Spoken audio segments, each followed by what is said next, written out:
Hello, it's Jeanette with Amazing Paper Crafts. Thank you for joining me today. I'm back with another video tutorial, and today I'm making some pillow boxes with these really pretty lacy, laced up belly bands. Isn't that cute? Look at that. Now I gotta tell you that I got the idea to lace it up from someone who showed who was demonstrating a card. Actually not demonstrating, but they posted a picture of a card using this die from the I guess it's called a So Detailed Thinlits dies. You get 3 beautiful, very detailed dies, and I'm going to be using this one here today. Okay, and I know that there's a lot of pillow box tutorials out there on the internet, but I needed to size this for this particular die to go around as this belly band, and it does move around, and it really isn't performing any function except being pretty, okay, because it's not really holding anything closed. All right, so let me show you how I did this, but you probably are wondering what can you put inside of them. Well, let me show you. Today I have inside some wrapped Hershey nuggets. And I think you probably already know how to wrap these Hershey nuggets with a 3" by 1" sheet of cardstock and with a little bit of glue. Okay, so let me get started. It's not really hard, but what you're going to need to do is to make yourself a template, and I'll do that as I move along. Okay, now what you need is 1 piece of cardstock. I'm sorry, this is DSP, not cardstock. And this piece is from the Falling in Love collection from the Occasions catalog. And the die set too, this So Detailed Thinlits dies, is also new from the Occasions catalog.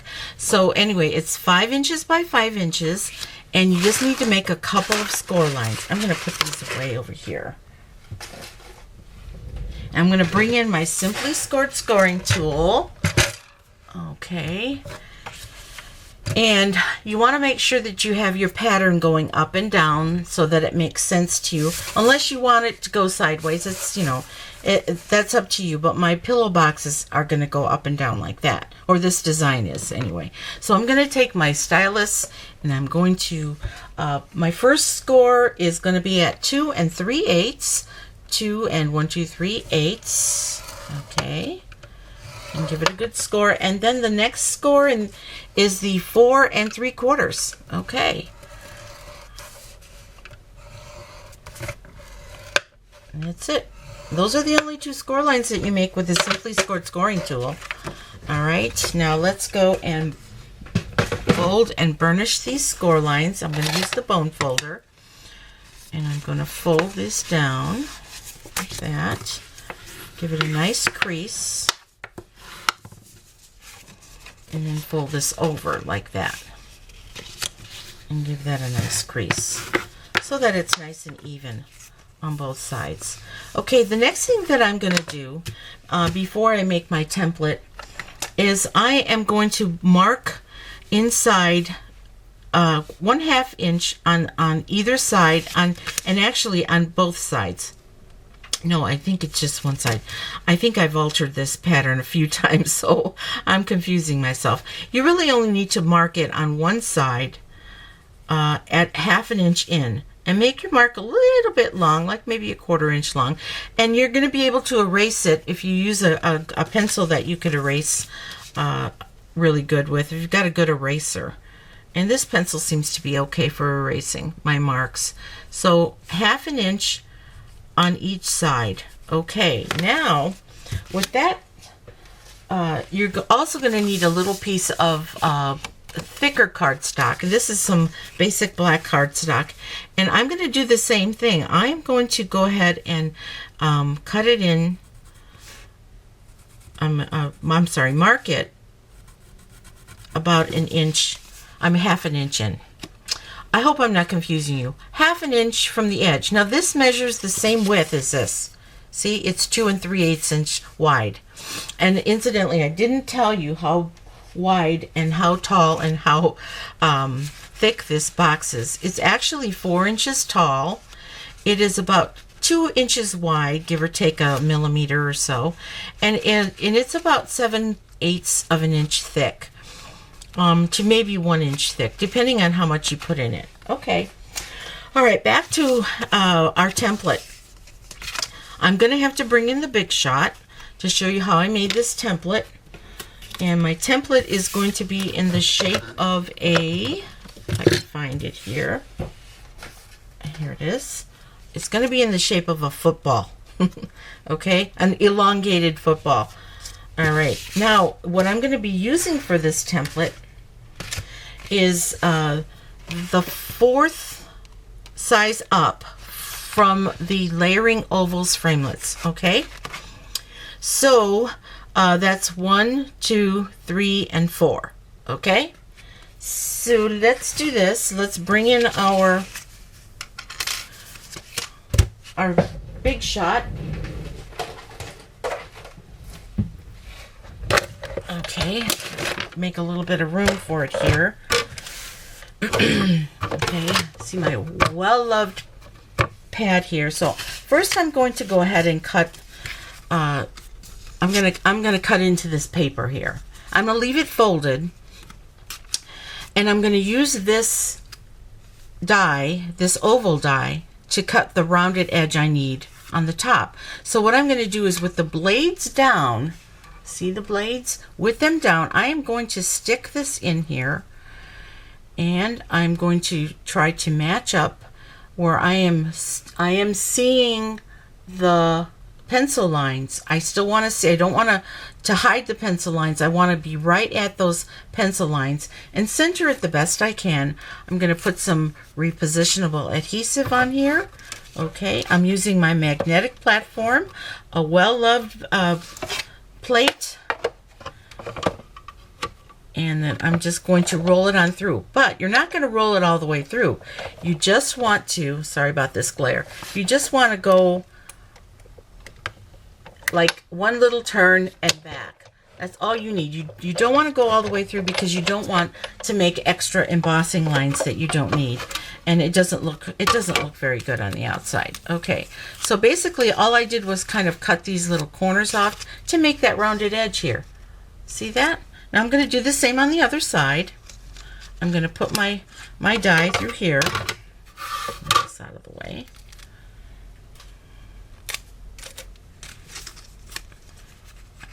Oops, it goes this way inside the die,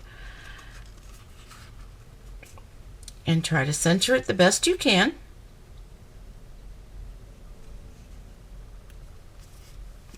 Put your tape back on. Place it down here. Okay, I think I want to move it down just a tad. There we go. Okay, we're placing it down there. Now don't pull it all the way through, just till you feel it grab. Sorry about that glare. And then back. Okay, and that's really all you need to cut this. You see, now you're going to have a little see, this is all you're really cutting off right here. And I went a little bit further down, but I'm okay with that. Paper crafting can be precise, but sometimes it isn't. Now, to create your template, because you do want something that has the exact same radius. You see this? This has got the exact same radius as the top. I'm going to take a piece of black cardstock, the one that I marked, and I'm going to kind of do the same thing. I'm going to put this through till I see the markings. And once you make this, you don't really have to make it again unless you're making like 1,000,000 of them and this wears out. 1,000,000 of these boxes. Okay. I'm putting it to where it's centered as I can.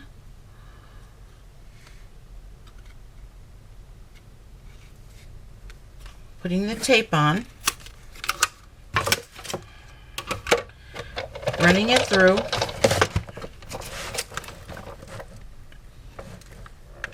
And back. Okay, didn't run it all the way through. I didn't need to. So now I got the top curve. See what happens when you run it too far, you get this embossing line. But that's okay. This isn't part of the box. This is just going to be my template. Now, I still see those pencil lines. I don't know if you can still see them here. And I'm going to go ahead and put my die right at those pencil lines here.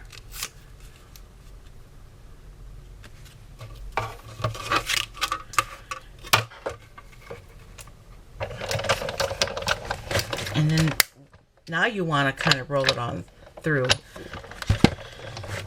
so you can cut it completely. Okay. And so now you've got your template for your box. And like I say, you can use this over and over again and make yourself a few if you're going to be making trillions of these boxes. All right, let's get rid of this. Oh, actually, let's not get rid of this. We want to cut our paper, or our cardstock for the belly band. So I am using some Blushing Bride, which is matches. See how pretty that's going to match with that. Falling in Love Designer Series paper. So beautiful. Okay. Now I could use the precision base plate for this, but I'm not going to. I have my die brush, so you're just going to take a piece that is, oops, put the pencil out of there. There we go. I'm going to just take a piece that's big enough for the die, your cardstock, and I'm going to roll it back. Okay, now I'm going to take this. All right, now I am going to bring in my die brush, and I think I'm done with that. Big Shot Machine. Bring my die brush in. What did I pick up? Okay, I'm done with that. See, I've been using a lot of pink. And I'm just going to go ahead and brush. And I'm kind of doing a little bit aggressively. I just want all of these little bits and pieces to be gone. Okay. And there you have it. Okay. Now I am going to knock all these little pieces off, put my die brush away. Okay, now what I did on the back of these is I actually punched a little butterfly. You see that? Isn't that pretty? You can punch a heart, a butterfly, but see this part right here, if you know, is actually meant for a sentiment. But since it's going to be the back of my box, I didn't want to just leave it plain. I thought, well, let me just punch a little butterfly or something. You can punch a heart, a star, a flower, whatever you want. So I decided with the butterfly, and I made myself a little template. I'm going to be using my smaller butterfly punch, and I'm going to just take a little bit of fuse, just a tiny little bit of fuse, so that I could just kind of place it where I need it to be. And the reason why I'm using the template is I don't want to punch it and guess where I'm punching.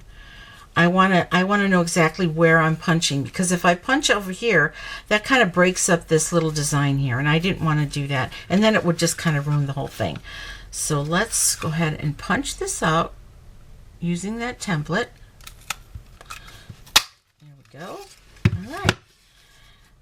And now that's going to be the back side. Okay, now the next thing I need to do is I need to kind of fold these sides in using these points as my middle reference point, and then just very gently fold that in, and then you're going to do the same with the other side.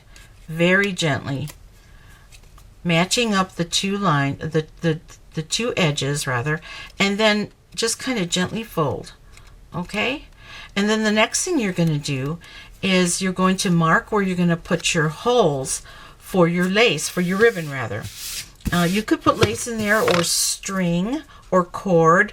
I'm going to be using some ribbon, and I'm going to be using my grid sheet. And that there's a center mark on this grid sheet that I find invaluable. It helps me center things so often. I love this grid paper. and it's a pretty good quality paper too, and it's really big. I really love the grid paper that Stampin' Up! Sells.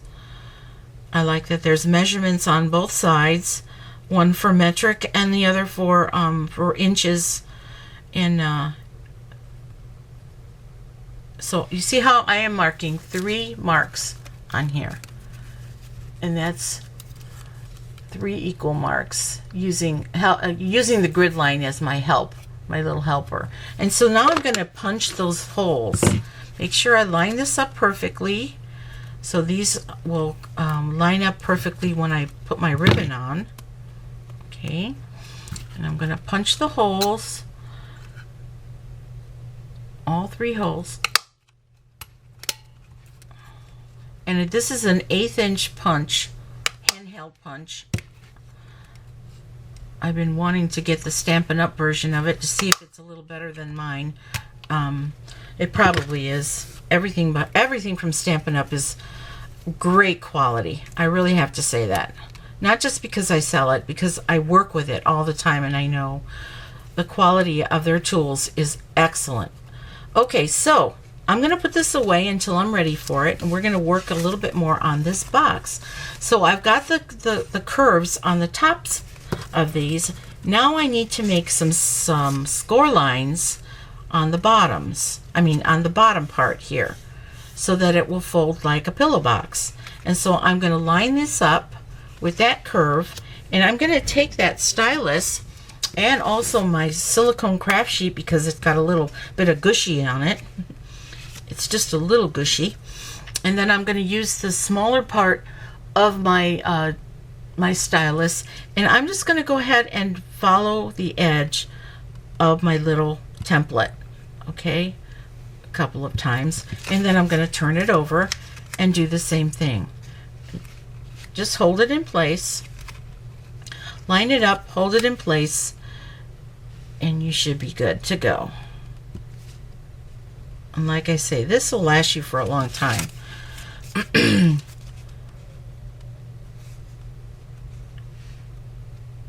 I love how it's shaped like a little football. And we're going to do this side, and we're going to do the other side.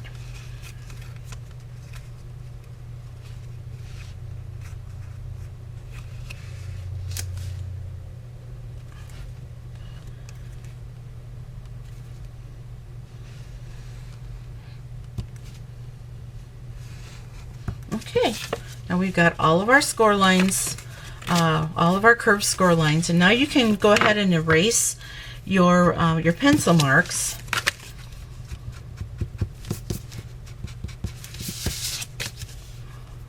Oh, I didn't make pencil marks on the back. I didn't need to. With my other template, I needed to. Okay, so now I've got all the pencil marks erased, and now it's time to glue this together, or to adhere this together. And I need my paper snips for this, because I'm just going to be cutting off these little edges here. I don't really need those. They kind of stick out and make it bulgy on the edge.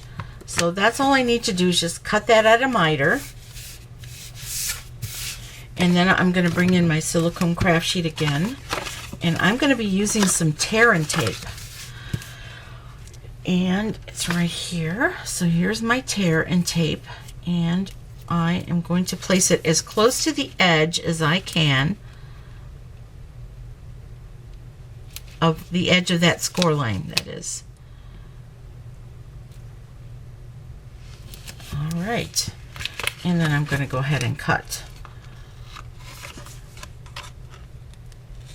Now, when you take the backer paper off, you're going to probably notice that there's a little bit of adhesive kind of extending over the edge.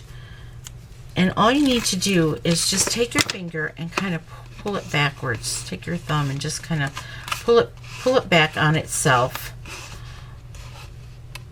and it should work out just fine. If you've got any hanging off, you don't want to have any hanging out. Okay, and now fold this back down, and now you're ready to just close this thing here. Okay, there we go. Now the next thing you want to do is make some holes with your, where's my little hole punch? Here it is. This is a 3/4 inch hole punch, and I'm just going to make some finger notches on the edge. You don't want to make these too deep, like maybe 1/8 of an inch, just enough to get your fingernail in there, and kind of center it the best you can.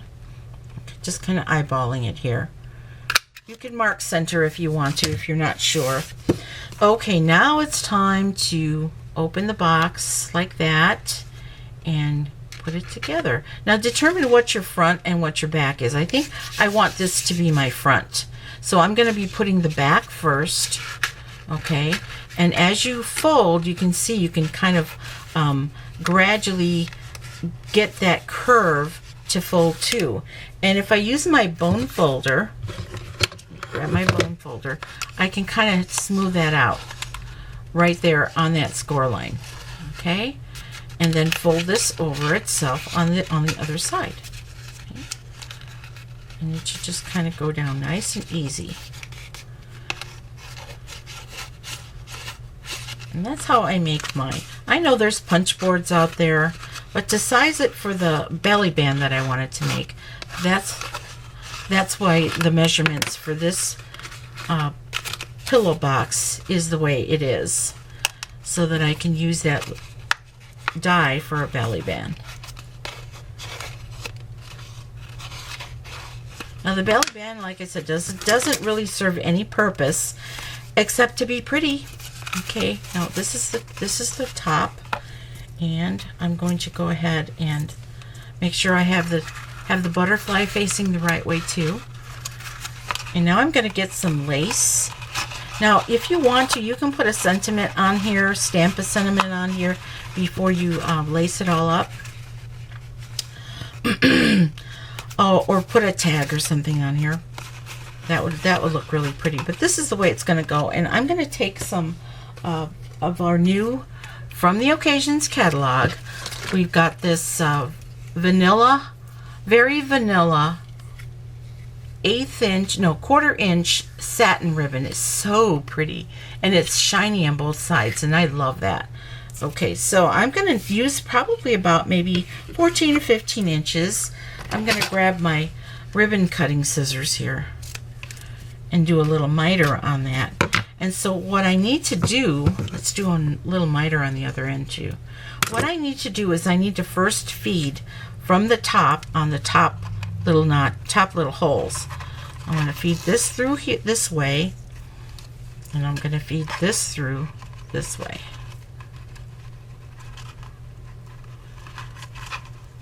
Okay.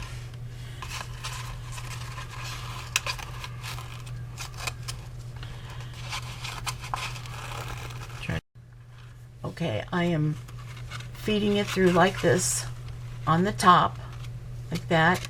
Try to keep your ribbons even and just pull kind of snug. And then you're going to be feeding the other strands underneath. One's like that. Okay, and then the other one like this.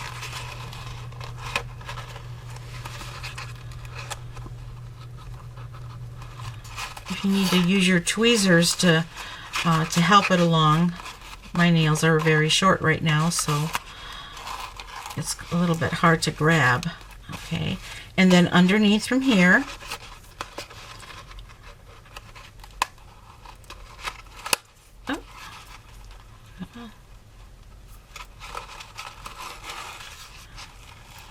just kind of like you're tying shoelaces. Like you're stringing your shoelaces. There we go. Okay, and if your ribbon gets a little twisted, just kind of adjust it. Okay, there we go. And now it's time to make my bow. All right. Now I make a bow with the right strand over the left strand to make the first knot. And I do it kind of upside down, depending on which way I want my bow to face. And then I'm going to make this loop, and I'm going to, like you're tying your shoes. Okay. And that's not too bad. Okay. Try not to crush your box. Just do it a little gently, you know. And then I'm going to take my ribbon scissors again, and I'm just going to go ahead and trim that.